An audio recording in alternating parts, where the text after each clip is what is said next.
This is a Dalarna University production. Hello, and welcome back. My name is Konstantin Andreev, and this is the third lecture in the Universal Language series. In the first two lectures, we looked at some important languages throughout history that have facilitated communication between people with different mother tongues. In particular, we considered the case of English, arguably the most universal lingua franca the world has ever seen. It is no accident that so far we've only been talking about so-called natural languages. The native tongues of conquerors and colonizers, of merchant fleets and slave owners, of rich cities and powerful rulers. They have always been picked up and used by those at the receiving end, sometimes grudgingly, sometimes enthusiastically, but mostly as a matter of course. People tend to learn whatever language it takes to get on with their lives. That's the reality of international communication. However, most philosophers will tell you that there is a world of difference between what is and what ought to be. And quite a few people have believed that in matters of language, this discrepancy is too great to ignore. First of all, as we have seen, natural languages are complex and, not to put too fine a term on it, often downright messy. What's even worse, much of this messiness doesn't serve any particular purpose.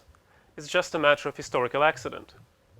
Let's have a look at some of the most notorious excesses that natural lingua francas are guilty of. With the notable exception of English, all big European languages have something called grammatical gender. Russian, the lingua franca of the former Soviet Union, has 3 genders. This means that every Russian noun has to be either masculine or feminine or something in between. Any Russian will tell you that your computer is a he, its operating system is a she, and the electricity that keeps it going is gender neutral. Sometimes the form of the noun will give you a clue as to which gender it is. Sometimes it won't. In either case, if you want to say something like "my brand new computer crashed," you have to make up your mind somehow, because brand new and crashed also have to show the gender of computer.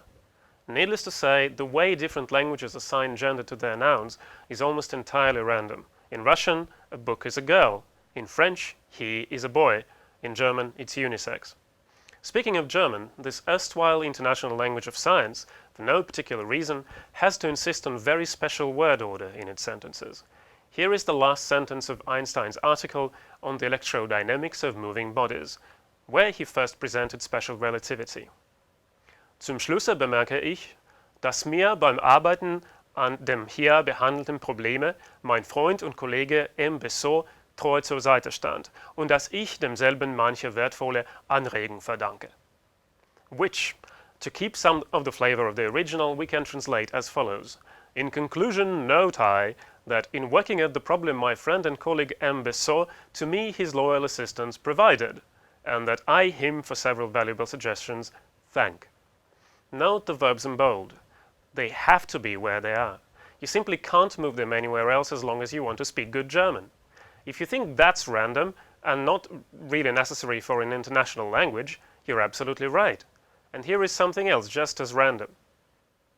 Blamed him for, accused him of, charged him with. Why not just use for in all 3 cases, for example? And why does one have to be Master Yoda to be able to say him for corrupting the English language they blamed? And why bother with this the thing anyway? Even those complications that do serve some sort of purpose are hardly ever indispensable. Definite and indefinite articles, palatalized consonants, 20 distinct vowels, plurality markers, person endings on verbs, any endings anywhere, whatever feature you pick, there's bound to be a language out there spoken by millions of people that gets along just fine without it. A number of attempts have been made to render big languages more user-friendly. Many people will have heard of Basic English, proposed by Charles Ogden back in 1930. The average educated native speaker of a European language is said to know about 50,000 words.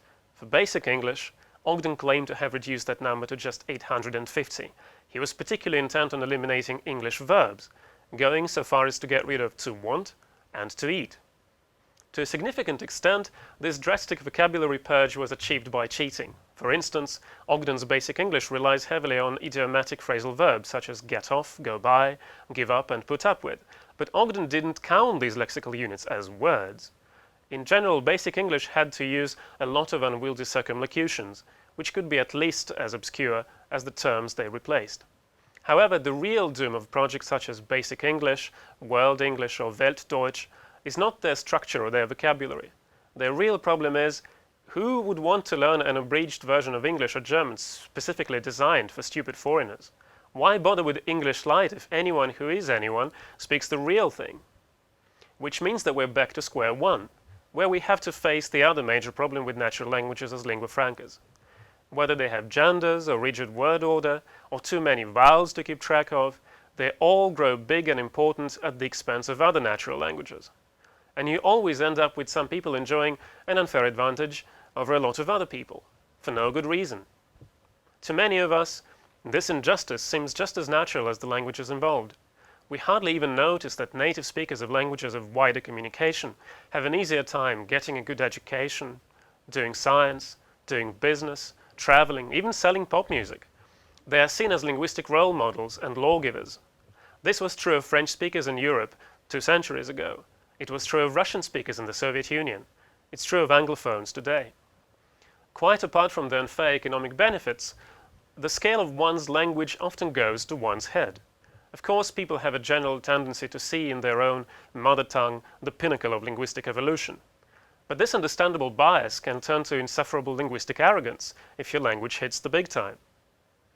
Here's a French author on the subject of the awesomeness of French. I doubt whether there has ever existed, since the time of the Greeks, a language which reflected thought so transparently.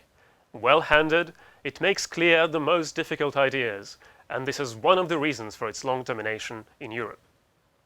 Here's a Russian linguist, I'm sorry to tell you, of the Stalin era on the awesomeness of Russian. The sheer might and greatness of the Russian language are indisputable evidence of the great strength of the Russian people.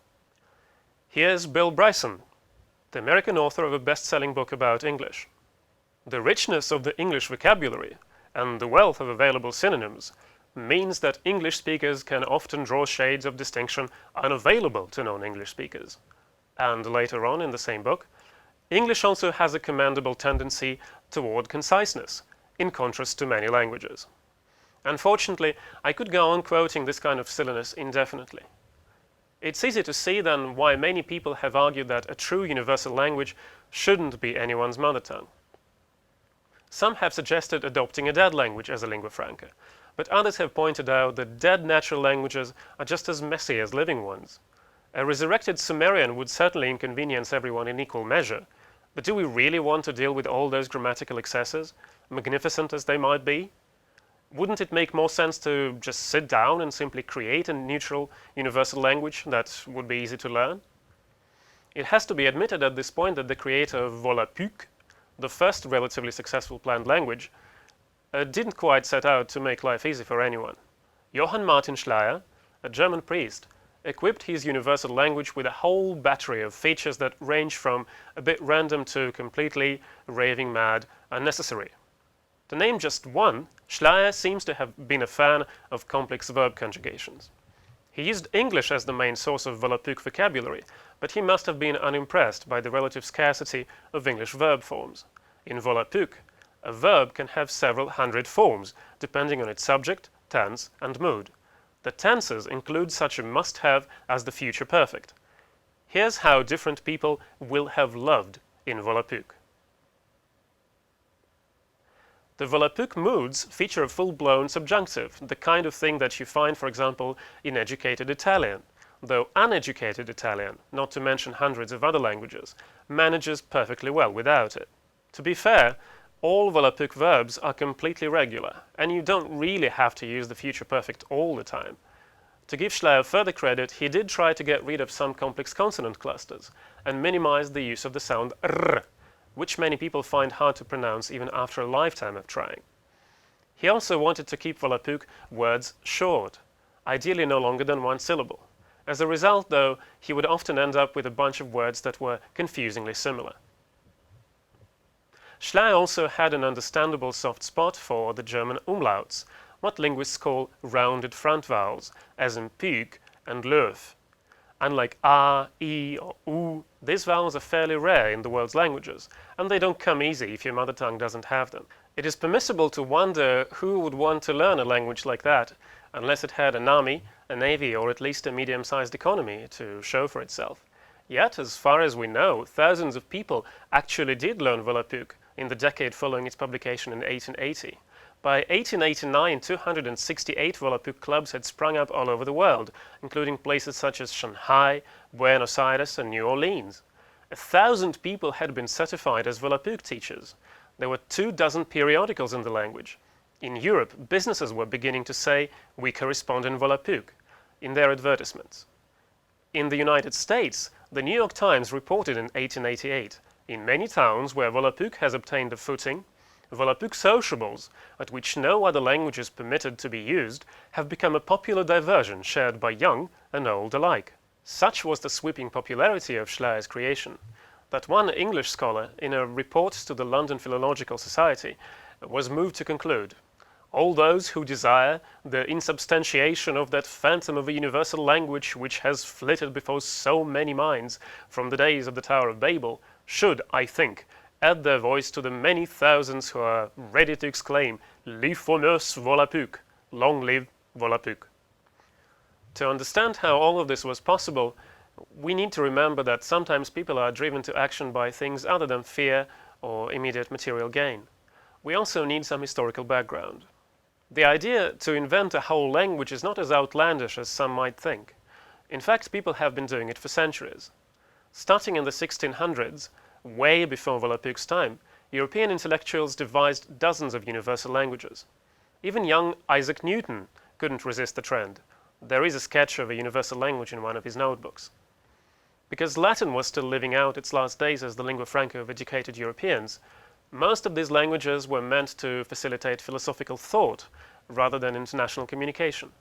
Partly because of that, none of them ever left the pages of the volumes that presented them, except perhaps to serve as a topic of conversation in polite society. By the mid-19th century, things had changed. Latin was still taught in schools, but no longer used, and the languages of powerful European states were busy elbowing for Lebensraum. French still dominated diplomacy, German dominated science, English had the biggest empire, Russian stretched from Warsaw to the Pacific and was entering Central Asia. Because their speakers regularly went to war with each other, none of these languages seemed fit to serve as a bridge between nations, and language inventors shifted their focus from philosophy to actual communication between people.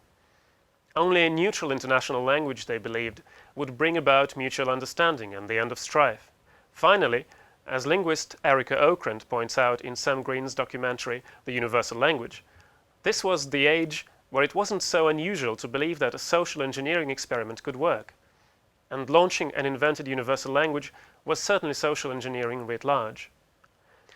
All of this may help to explain why, despite its unwieldiness, Volapük was met with an enthusiasm that is almost hard to believe. But, sadly for Johann Schleier, this enthusiasm soon changed camps.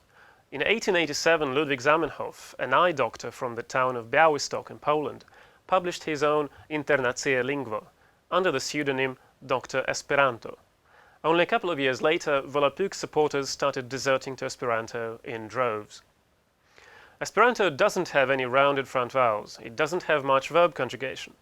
The French, English, and German roots in its vocabulary are easily recognizable. Esperanto certainly seems easier to learn than Volapük. But that was not the only reason. We have seen that the fortune of a language has little to do with its grammar or vocabulary, and even planned languages are not really an exception. Volapük's real undoing was Schleier's unwillingness to let go of the language and let others fix it. He wanted to exercise absolute control over his creation. But you can only have total control over a language if you don't let anyone else use it. In other words, if the language is dead. A living language is not just a bunch of rules and words set in stone. It's a community of speakers who constantly negotiate and renegotiate those words and rules. The creator of Esperanto was fully aware of that. Only 6 of the 40 pages of the first Esperanto textbook, plus a glued-in vocabulary list, were about the language itself. The rest was essentially a call to humanity to first rally behind the idea of a universal language, and then sort out the linguistic detail. The booklet came with several pledge cards. The reader was invited to send in a signed promise to learn Esperanto once 10 million people had vowed to do the same. Zamenhof also encouraged readers to send in comments on his language and suggestions for its improvement. Right on page 2 it says, "An international language, like every national one, is the property of society, and the author renounces all personal rights in it forever." True to this spirit, the core rules and vocabulary of Esperanto were not finalized until the First World Esperanto Congress in 1905, almost 20 years later. It's fair to say that Esperanto was launched in the right way, at the right time.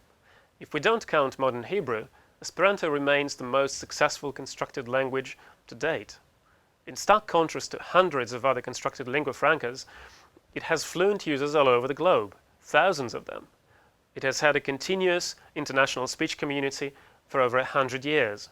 The concise encyclopedia of the original literature of Esperanto, which came out in English a few years ago, runs to 740 pages. There are countless websites both in and about the language. And yet Esperanto hasn't become what Zamenhof wanted it to be, a neutral second language for the whole of humanity. Why not?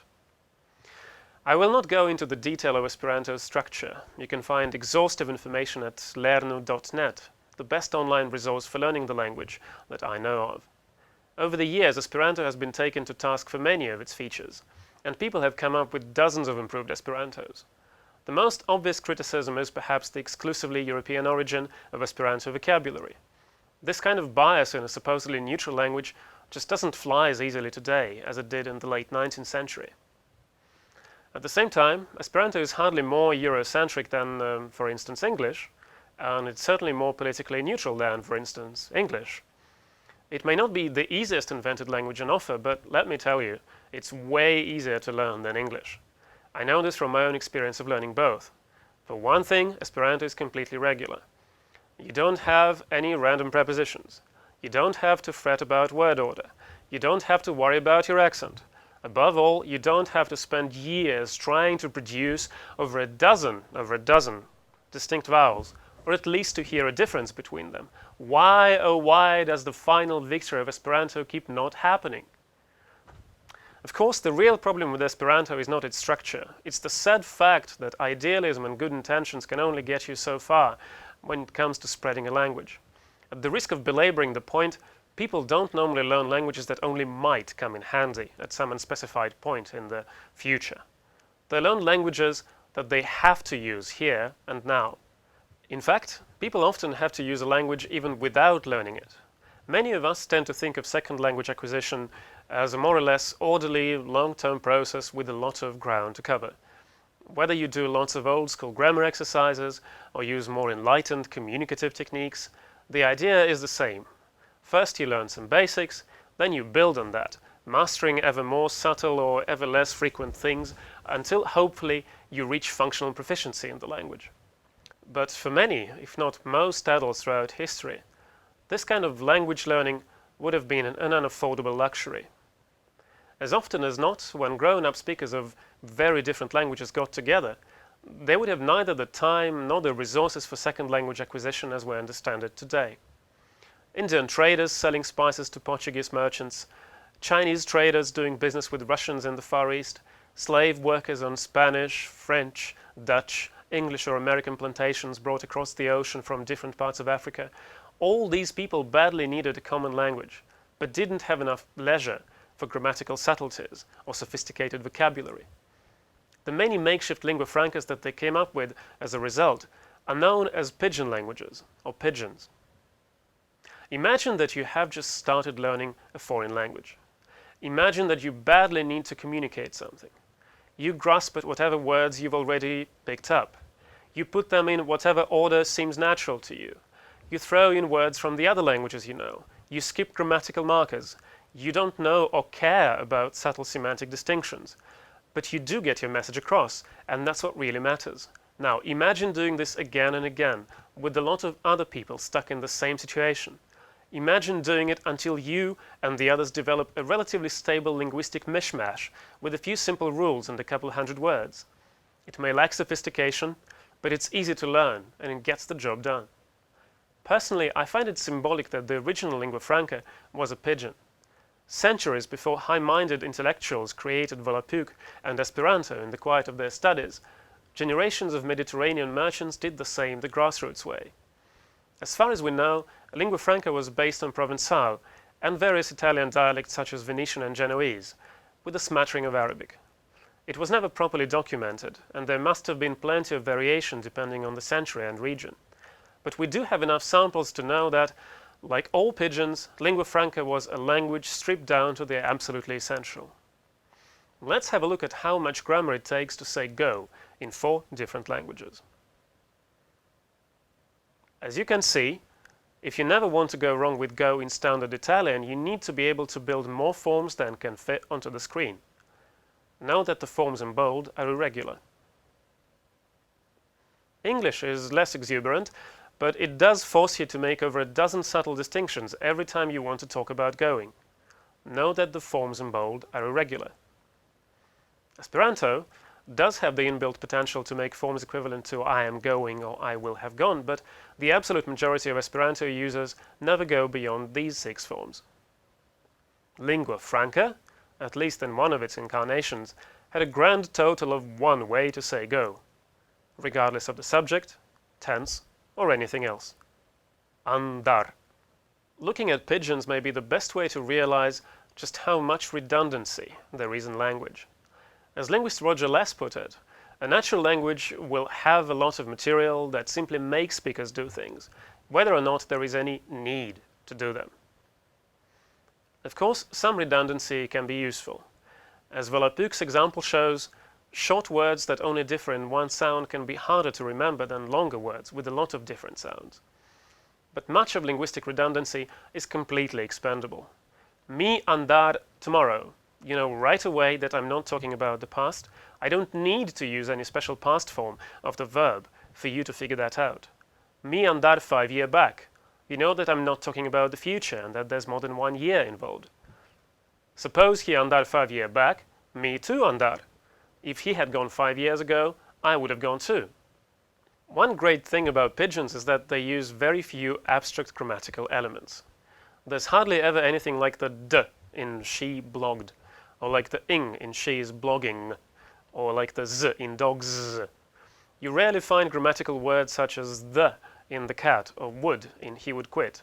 Tense, mood, aspect, relationships between different parts of the sentence, all these things are either left to the context or else they're expressed by transparent lexical terms, like suppose for if. In the words of linguist Peter Mühlhäusler, those who are in the business of designing new or modifying existing auxiliary languages are well advised to take a close look at pidgins. Incidentally, suppos is used to mean if in Tok Pisin, the main lingua franca of Papua New Guinea. Despite its name, Tok Pisin is no longer a pidgin, it's a Creole. In other words, though it started out as a pidgin, it has long since become a lexically rich language with a sizable community of native speakers. Just like any other Creole, Tok Pisin has developed its own distinct grammatical system. It uses special grammatical words to show tense.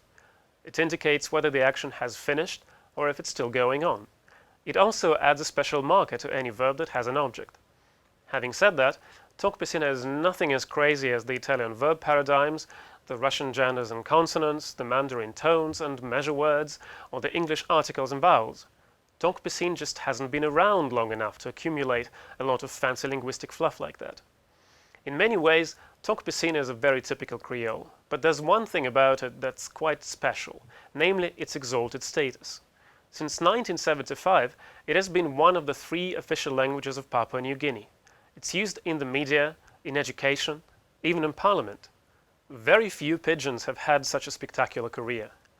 If constructed languages have been stigmatized for the big-eyed idealism for their advocates, pidgins and creoles have been despised for their lowly origins and their supposedly degenerate nature.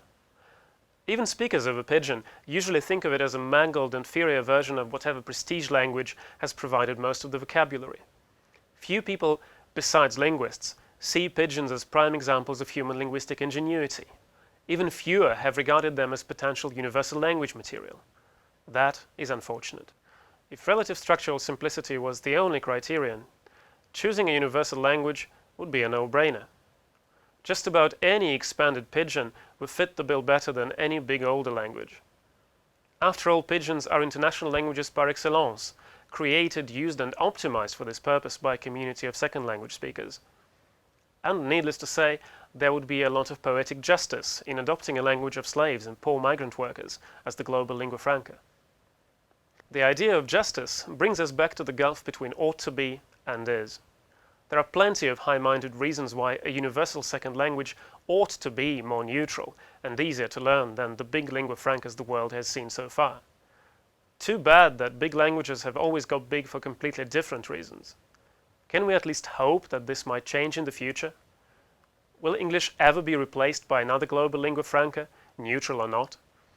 Will we even need a global lingua franca in the future? We'll talk about this in the last part of the Universal Language series. Thank you.